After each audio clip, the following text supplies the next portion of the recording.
into a tight window for Griffin Hebert, who is off to the races.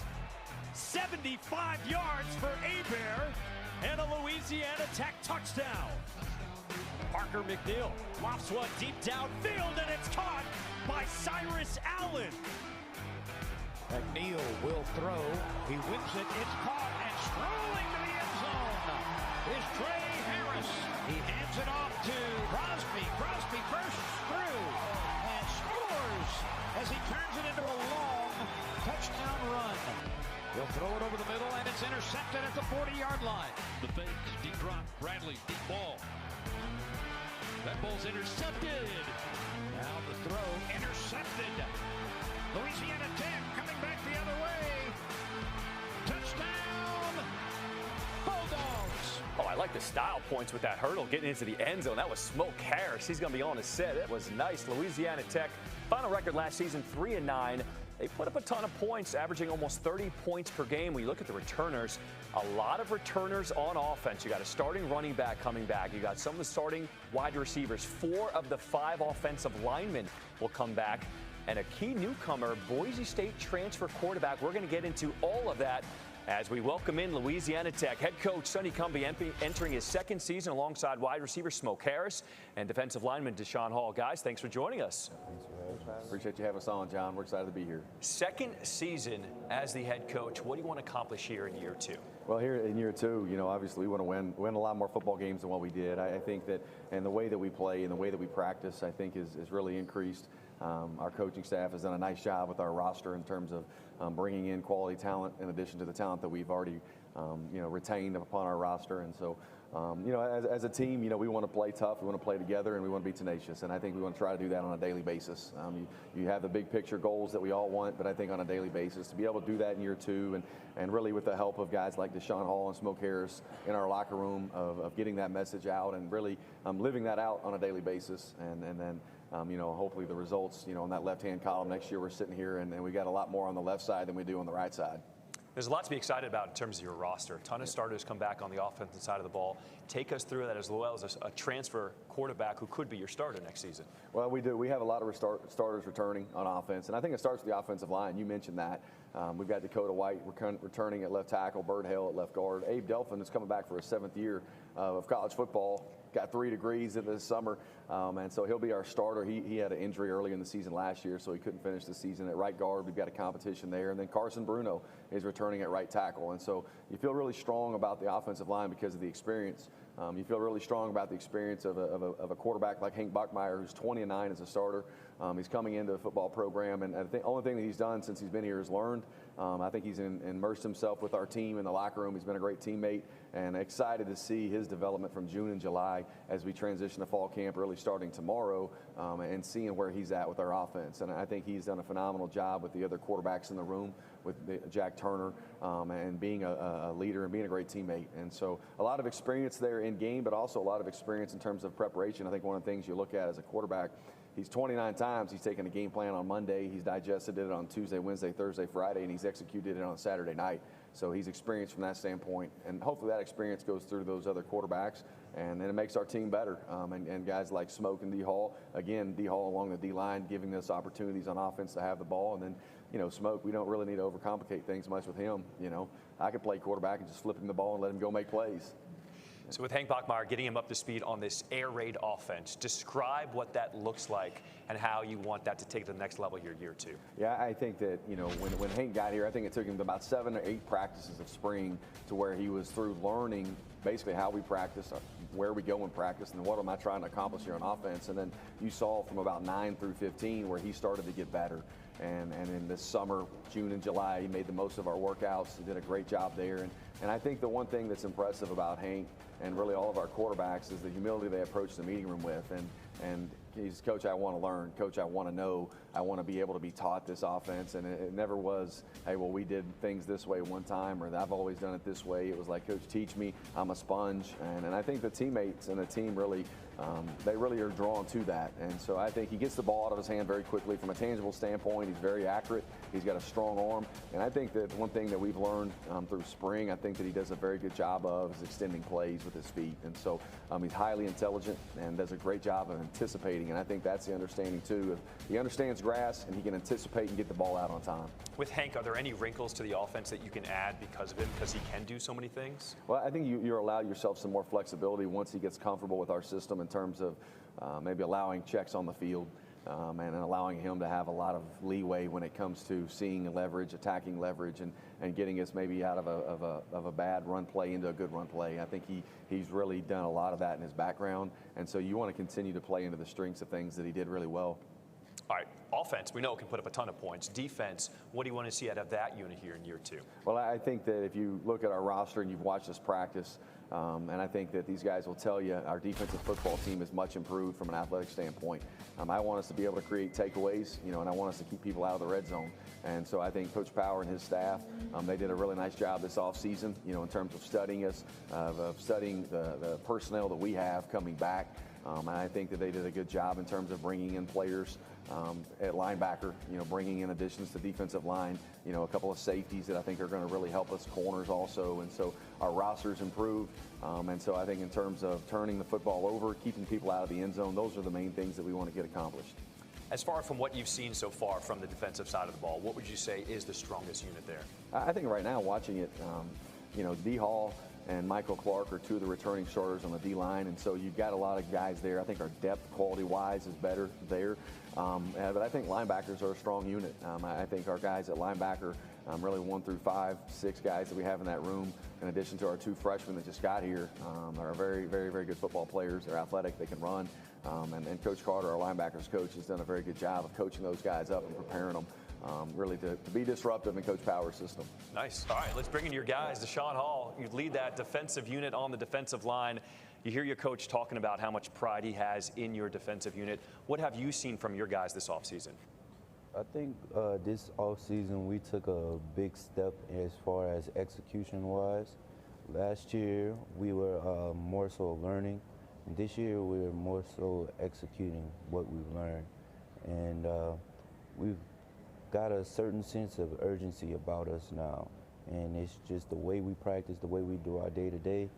It's the overall more successful way to doing things. Ton of new faces coming in, especially linebackers. How have you gotten them up to speed and teaching them what it takes to be a football at Louisiana Tech? I guess the biggest thing as far as teaching them what it means to be a Louisiana Tech wise is just bringing each other in and working together. The way we hang out outside of football, the way we talk football in the locker room, those things, that's brought the camaraderie levels up. But they brought experience and effort and want to, things that we were not as strong in as we've been in years past. They've come here hungry and ready to work and ready to learn. I'm glad you said hungry, because I hear you're quite the chef. I hear you can throw down on the grill. Is that right? Yeah, I can do a little something. I enjoy cooking. I have a little thing where in my free time I cook for my teammates and for the people around me. It's something I enjoy to do. Okay, what is your go-to? Like if you have to throw down for the team, like one meal, what are you preparing? I could get on the grill, throw down some ribs, some baked beans, some chicken, something like that. But my jambalaya is pretty good. That's what I've been told. He's been holding out on me on the jambalaya because ribs, baked beans, and the brookie. I mean, that's what I'm going They to. love the banana pudding too. Banana, oh wait, you do like full course meals. Anything you name it, I got you. Just name it. What is it about food that just brings people together and has helped you guys kind of grow to get ready for the season? You just full bellies. When your belly's full, you're not as agitated. You just calm. Everyone just wants to relax. Let that food digest. All you can do is laugh and smile at the person next to you because you can't get up and move and nothing. You just want to relax. Is this something you're going to take maybe and make some money off? Is this a potential career you could see yourself after football's over? Most definitely. I've already planned it out, how I want to do it. I want to do food truck. I want to do bed and breakfast. I got some plans in mind. You might have to get something for the game day, right? You might have to have a little stand. It's plus fucking banana pudding. I'm down for that. Hey, if I could figure out a way to do it and still play, hey, we might do that. Maybe an NIL deal in there. Maybe. Somebody in Hopefully. town's got to talk to you about that one. I hope so. All right, let's talk about offense. Smoke Harris, you might have the best name in college football. Maybe so. All right, I know you got a ton of personality because I see your fit right now. From the Balenciaga shoes all the way to the Louis Vuitton. How'd you put the fit together today? To be honest, I just, just throw a little something on. Make sure it all match, That's all. I mean, it's not hard. Just find the colors, you make the colors match. I like it. All right, let's take a look at some of your highlights from the season because you had an incredible 2022 season for Smoke Harris. We take a look at your highlights. This was the UTEP game, I believe. No, Stephen F. Austin. Stephen F. Austin, okay. Yeah. So we got mixed in highlights. Take me through some of these highlights. When you're running your routes, what are you seeing when you're going up against the defenders? To be honest, that South Alabama clip right there, I knew he was a man. Once I seen him in man, I told the quarterback, check, let's run a fade right here. I knew he couldn't stand. He wouldn't stand the chance. So I was like, yeah. So I had that one, that UTEP play. I actually ran the wrong route, kinda, sorta. So they didn't say anything. I just got in trouble when we got the meetings. That North Texas clip, I caught a cramp actually. I was trying to hit another gear and caught a cramp. That UTSA game, we had talked about that play the whole week. We knew when we got in certain formations how the certain coverage they was going to play, and I knew I was going to score. I told coach in the meeting we was going to score on that play, and we did. All right, so we got 2 touchdowns versus UTEP. Here's what we're going to look at now. We're going to slow it down. Take me through from the snap. From the snap, that was a tempo play. We knew they weren't going to line up fast enough, so we got Coach Cummings drew this play up, and then we kind of fidget off that. But yeah, we knew we was going to get tempo. They wasn't going to be able to line up. Here's the second touchdown. And that's the one I ran the wrong route on. I was supposed to run the wheel. I went inside instead of going outside. But I guess when I went inside, he just let me go to the next person. He left me open, so I was wide open for that one. And seems like the quarterbacks you play with have had a lot of trust in you. Obviously, you're one of the most explosive players in college football. How have you built that with Hank so far earlier on in this offseason? I mean, you just got to be accountable. You just got to have guys believe in you and just show guys that you'll do those things that others won't. You got to be willing to do certain stuff. So, I mean, like we go out, we catch sometimes after practice. We're not supposed to, but we go out and throw the ball around a little bit here and there. I mean, we just build like this chemistry and those guys, and we just come together like that. I mean, you seem like a great dude. You're very soft-spoken, mild-mannered. But I hear when you get on the field, you take it to another level, and you got a little jawing going back and forth. What is that about? Yeah, I do. I be having a lot, man. They be trying to come at me, man. I know I'm the smallest, but, man, look, bag up a little bit. I mean, but it really just comes from when we be blocking people. They don't like the way we block. I mean, we got a bully ball mentality. So, like, after the play, we got to get a little shove in. So, and you got to come with it. And some guys just not, some guys just soft. You can't. All right, I want like the clean version, but do you have like a go-to trash talk when someone's coming at you? No, I ain't got no clean stuff. Nah.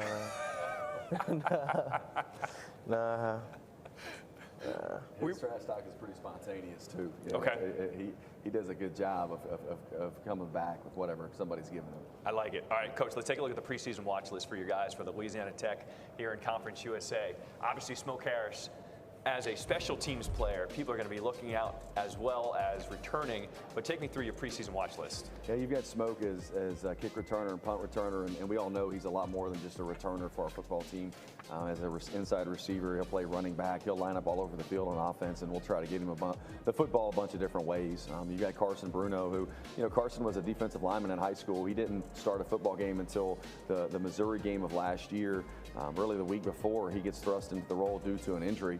We had a great spring when we got here, had a really good fall camp, but didn't know what he could do in live bullets until the Missouri game. He handled himself very well, and he started at right tackle for us.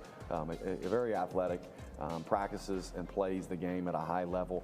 I think technically he's worked a lot on his pass setting. He does a really nice job on the second level in the run game. And then you see D. Hall, who's with us here today, Deshaun Hall, as a defensive lineman. Very disruptive, very strong. He's quick off the ball. I think he does a good job using his arms in terms of leverage, in terms of his pass rush. This fall, we're going to be able to slant and move him a lot more. And so that was one of the reasons of trying to slide him in, is just to capitalize on his athleticism inside. He's played a lot of football games. And then you have Willie Roberts at DB, who came to us from Stephen F. Austin, is coming to his second season with us at Louisiana Tech. He's been with Coach Power in his defensive scheme his whole career.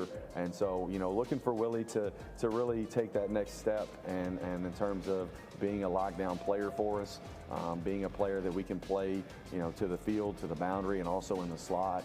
And I think he's a guy that, he had several interceptions last year, and we need that from him, and we need his leadership, and we need him to take that next step. All right, the last 30 seconds we got here in this segment, let's take a look at your schedule here. It starts with FIU August 26th. Take us through your schedule quickly. Well, FIU August 26th is a conference game, and so our players are excited. We start fall camp early tomorrow, get going in practice. SMU on the road at 11 o'clock.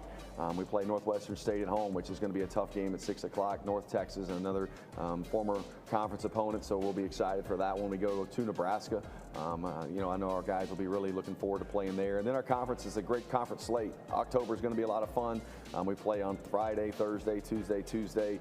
We finish in November, where we're all on Saturdays with Liberty, Sam Houston, and Jacksonville State. So it's going to be a great schedule. It's going to be a tough league, and I know our guys are looking forward to it. Louisiana Tech, year 2 under Sonny Cumbie. Appreciate you joining us. Good luck. Hey, thanks, John. Appreciate you guys having us. All right, thank you so much.